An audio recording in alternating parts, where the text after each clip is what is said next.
Salam saudaraku yang Tuhan kasihi.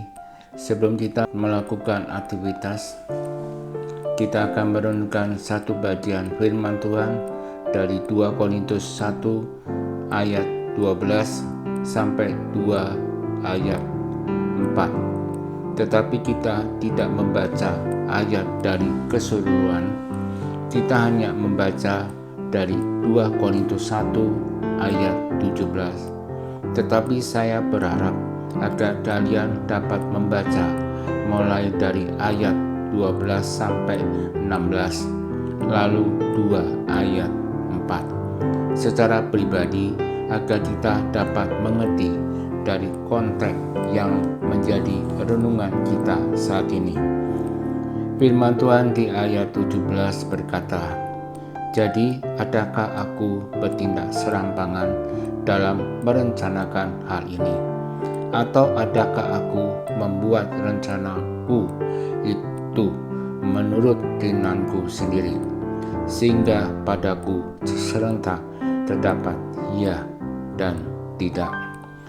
Saudaraku yang Tuhan kasihi, ketika kita membaca ayat ini, Paulus mempunyai sebuah rencana untuk mengunjungi jemaat di Korintus. Namun Paulus harus membatalkan rencananya. Mengapa Paulus harus membatalkan rencananya?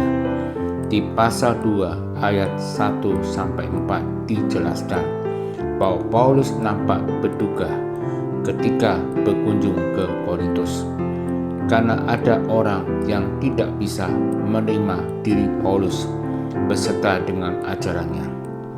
Oleh karena itu, untuk menghindari konflik, Paulus membatalkan kunjungannya. Perubahan rencana kunjungan Paulus oleh karena orang-orang yang tidak menyukai dipandang sebagai keraguan akan kerasulannya. Saudaraku yang Tuhan kasihi, poin yang dapat kita pelajari adalah Paulus menegaskan bahwa pelayanan harus dilandasi oleh ketulusan. Rencana kunjungan Paulus harus dilandasi dengan maksud yang baik. Maka pelajaran yang dapat kita ambil adalah kita sebagai orang percaya, ketulusan kita sangatlah penting. Pelayanan kita harus dilandasi oleh kasih dan tujuan kita untuk mendatangkan kebaikan bagi orang yang kita layani, bukan untuk mencari keuntungan diri sendiri. Kiranya Tuhan menolong kita. Amin.